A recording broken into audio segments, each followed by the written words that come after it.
Aujourd'hui, nous allons essayer de répondre à la question suivante. Si Hachem nous a créés pour notre bonheur et nous faire plaisir, alors pourquoi nous a-t-il envoyés dans un monde aussi obscur, rempli de souffrances ?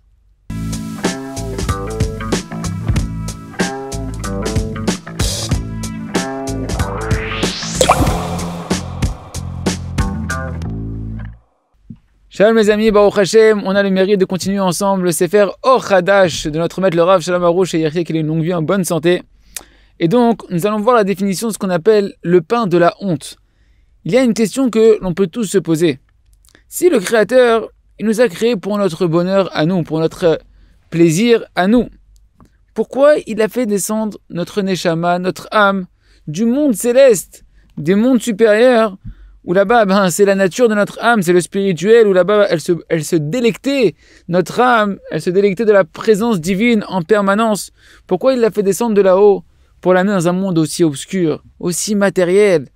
Pourquoi Kadosh Baruch Hu, il nous a créés dans un monde où il y a tellement de souffrance, s'il nous a créés pour notre bonheur, où il y a tellement d'obscurité et de voile sur l'essentiel du véritable bonheur, qui est en réalité notre lien avec Kadosh Baruch Hu. Ici, c'est un monde qui est voilé, où le lien avec Hachem et le plaisir dans le lien avec Hachem, il est voilé. Donc pourquoi Hachem, tu nous as descendus ici?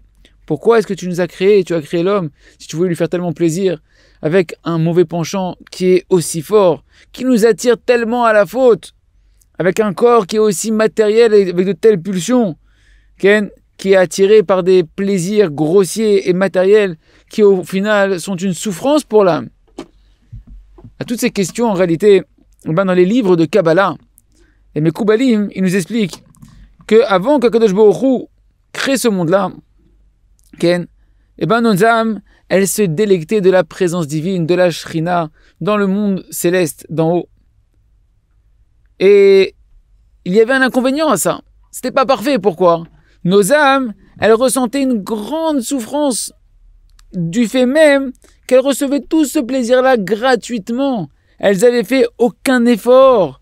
Il n'y avait aucune participation personnelle pour mériter ce plaisir-là de l'extase, de recevoir la lumière d'Akadosh Baruch Hu, l'union avec Akadosh Baruch Hu qui était le plus grand de tous les plaisirs. Tout ça, on le recevait gratuitement, sans le moindre effort. Et ça, c'est ce qu'on appelle dans le langage des kabbalistes, Nahamad et Chisoufa, le pain de la honte.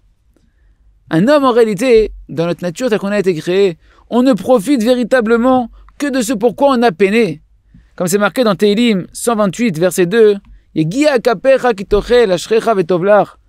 heureux celui qui mange le fruit du labeur de ses mains. C'est marqué également dans la Gemara, Baba Metzia, page 38, Amoud Aleph.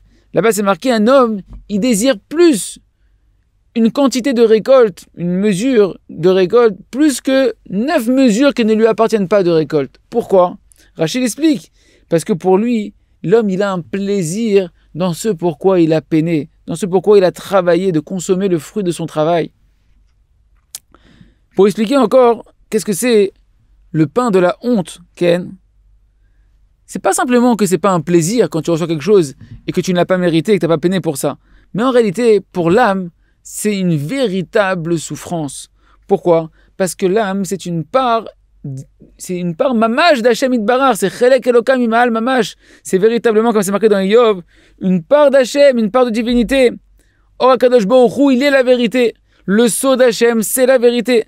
Donc, la Neshama, l'âme qui est une part d'Hachem dans son essence, elle est très très loin, très éloignée de tout ce qui est la notion du mensonge, du vol, du manque de droiture, même si c'est quelque chose de très fin et très subtil. C'est pourquoi en réalité, ce pain gratuit, prendre du plaisir gratuitement, dedans il y a une connotation d'un manque de droiture d'esprit. Quand on veut recevoir des choses comme ça, profiter sans avoir peiné pour ça, c'est une des choses que l'âme déteste le plus. L'âme humaine, elle déteste ça.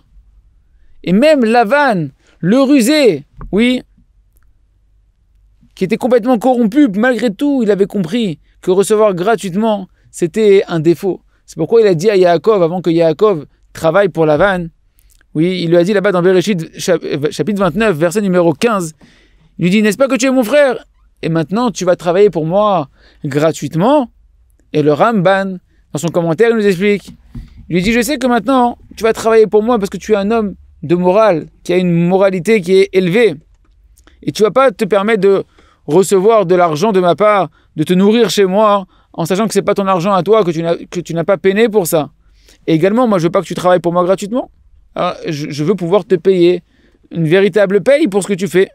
Alors, dis-moi combien tu veux recevoir pour ce travail-là, quel est le salaire que tu veux recevoir, et je te le donnerai.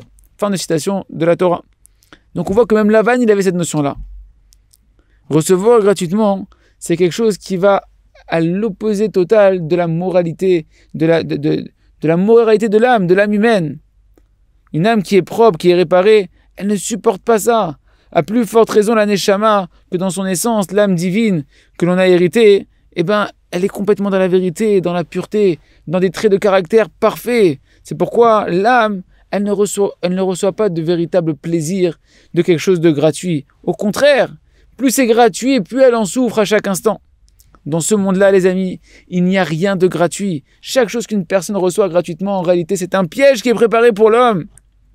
Comme c'est marqué dans le Or HaHaim HaKadosh, dans Parashat Mishpatim, Sefer Shemot, chapitre 21, verset 4, il ramène là-bas le nom du Zohar qui lui qui parle dans Teruma. Il dit que les forces de l'impureté, comment on les appelle les forces du mal et de l'impureté? On les appelle la gratuité. Gratuit, chinam. Et en réalité, les forces du mal dominent dans tout ce qui est gratuit.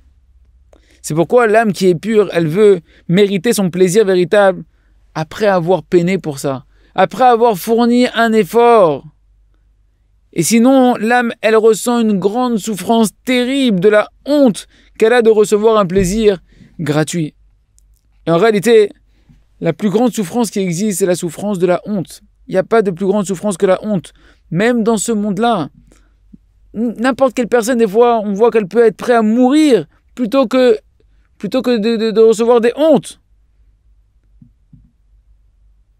Une personne qui sent qu'on l'humilie, qu'on est en train de la baisser et de lui faire honte, c'est quelque chose de terrible. À plus forte raison, si c'est comme ça déjà dans ce monde-là, combien dans le monde de la vérité, combien il n'y a pas de plus grande souffrance que la honte?